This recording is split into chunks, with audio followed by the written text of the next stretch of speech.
Hello again. We are here now today in this next episode to analyze the differences between singular reasoning and basically how all of us problem solve today, which is in a polar reasoning system. Polar reasoning is basically the product of a request produced by a very clever gentleman many years ago who was very frustrated with an overwhelming workload, I'd have to assume. There's this guy, and him and his buddy are a poet, and they're sitting in a sort of intellectual hub of their area, and they say, hey, you know what, let's create a place where everybody can come together, we can share ideas, and we can educate one another, and really inspire people to better themselves. And I think one day we can make humanity highly enlightened creatures, and we'll all get along, kumbaya, hunky-dory, have fun. Well, these guys sat down and they formed this college, and this gentleman named Aristotle inherited it. He sat there running it. Now, any job is the same as it's been since the beginning of man. If you're not outside digging in the dirt, getting your food every day or hunting something down, and you've found an intellectual position, you have clerical work that has to be done. So here's this guy, and he's got all these different schools of thought around him, and he is the headstone of it, and he's being bombarded with basically intellectual theories on how to process the world around us from everyone.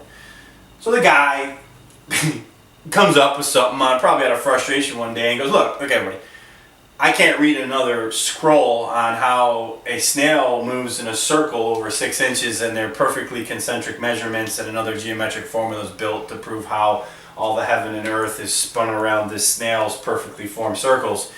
It's making me crazy. If you guys are going to bring me any information, I need it to have it in a logical form that has mathematical values and they can be quantified and measured in some sense.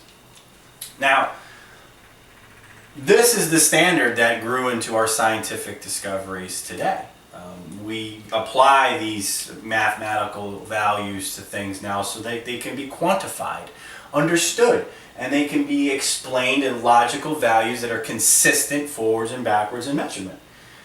The problem is, we don't think, and we're not educated as Aristotle was. Aristotle was taught in a time when language in mathematics was one object.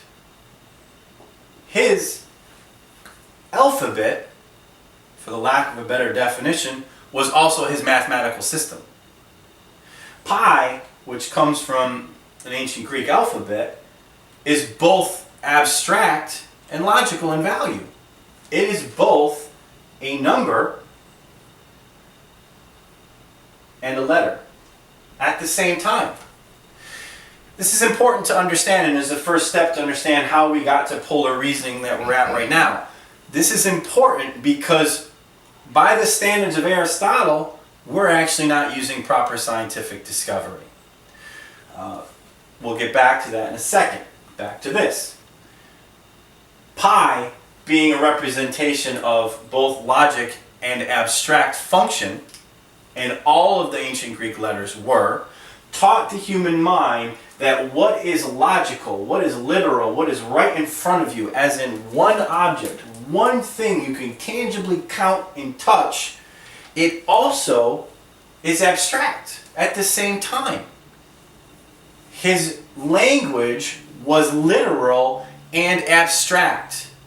So, when he was applying the rules of scientific discovery to anything that was brought to him, it was a natural assumption what was in front of you that you could see was as much value as what you could not see.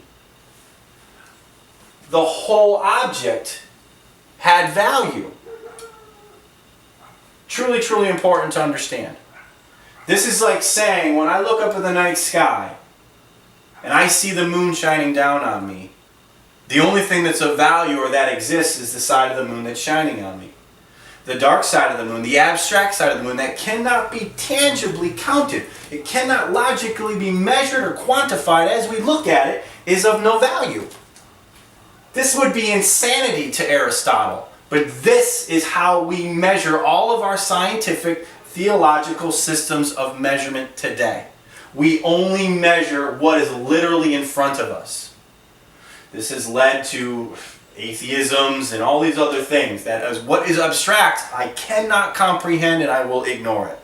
Well, this is intellectually giving up on the art of reasoning. Reasoning is an action of quantifying what can be seen and what cannot be seen of equal value. We will continue our definition and how we got to polar reasoning in the next episode. Thank you all for your time, and remember, you can find all this information at singularreasoning.com. Thank you much.